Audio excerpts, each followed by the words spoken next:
Hello, everyone. I'm Dr. John Oldham, Chief of Staff of the Menninger Clinic.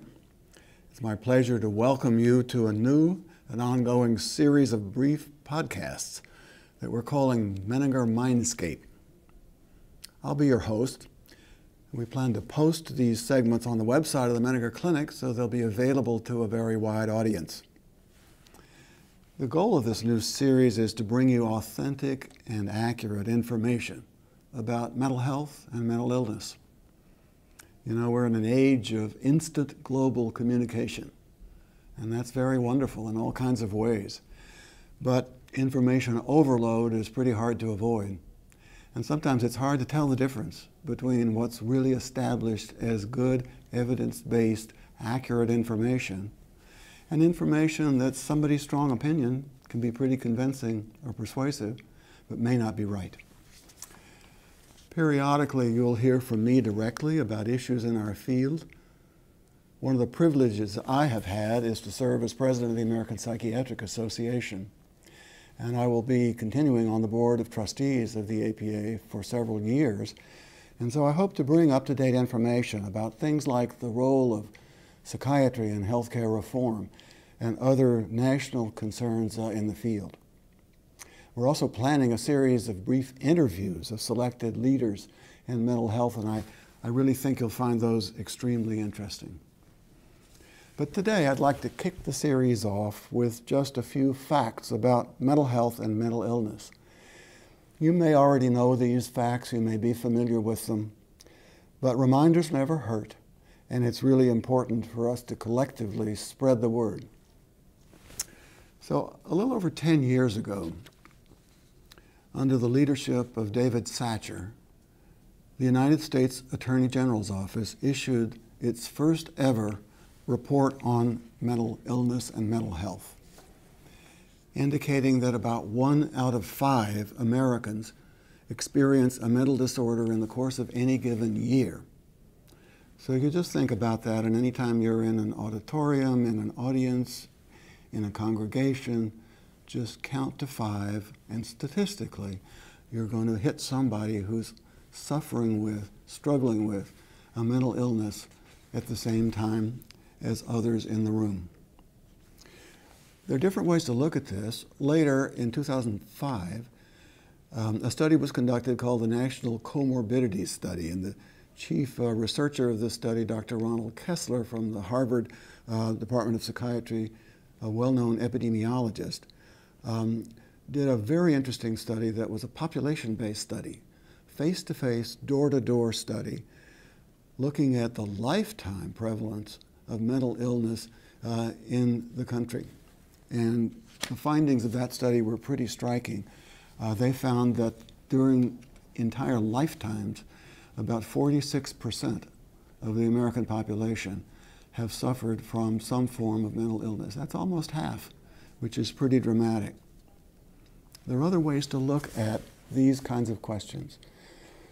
An important study that was done called the Global Burden of Disease was sponsored by the World Health Organization and the Harvard School of Public Health. And their first set of statistics was from 1990. And they looked at what are the leading causes of burden in terms of major categories of illness of any kind throughout the world. And the surprise headline, which they referred to that way, was that 5 out of 10 top illness categories that led to the greatest burden throughout the world were psychiatric conditions. This study has been updated, and in an update in 2008, they looked at it a little bit differently and classified neuropsychiatric disorders as one category of illness. And they found that the burdensomeness of all illnesses was highest for neuropsychiatric disorders, more than any other category of illness, and more than twice as high as the second contender, which was cardiovascular diseases. Another way of looking at this is in terms of cost. In 2011, the World Economic Forum from the Harvard School of Public Health reported that mental illnesses are the most costly category of all illnesses in the world, more so than diabetes, cardiovascular illness, chronic respiratory disease, and even cancer. Well, a big part of that cost for psychiatric illness is that people who have these illnesses don't get identified. So treatment either doesn't happen or it happens way too late. Last year, PricewaterhouseCoopers conducted a study on the current costs of mental illness and reported that the estimated 2012 medical and long-term costs related to brain disease were $515 billion, almost 20% of the total national healthcare expenditures. So these are really staggering numbers, and really not everybody realizes how prevalent mental illnesses are and how costly they are. And we have a lot of work to do.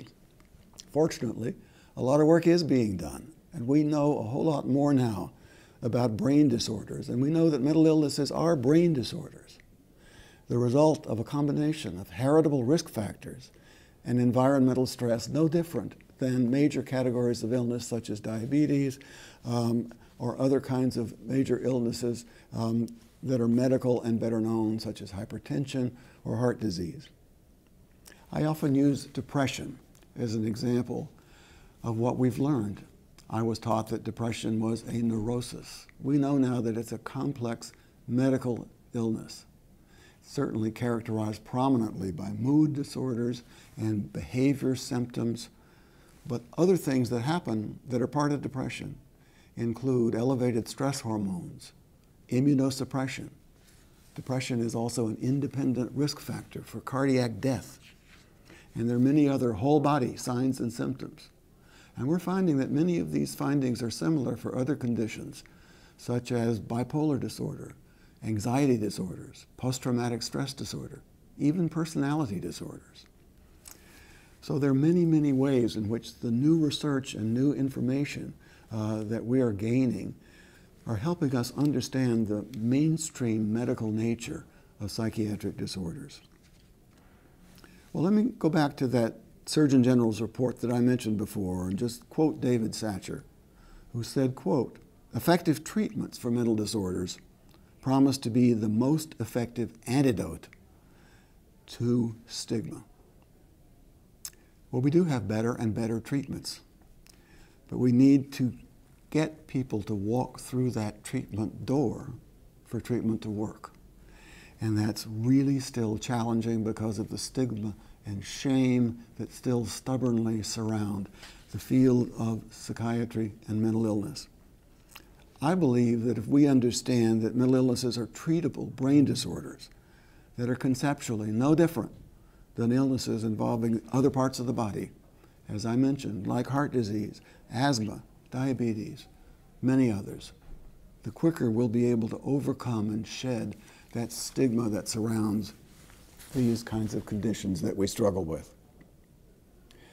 Well, these few facts about mental health and mental illness barely scratch the surface, but that's all we have time for now. We're all busy, and we're going to try to commit ourselves to keeping these podcasts brief because we know that you have a lot of other things to do. In future podcasts, we'll talk more about the problem of stigma.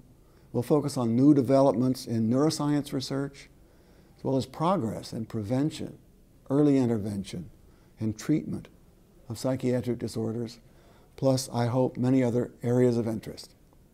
Thank you for listening, and I look forward to talking to you next time.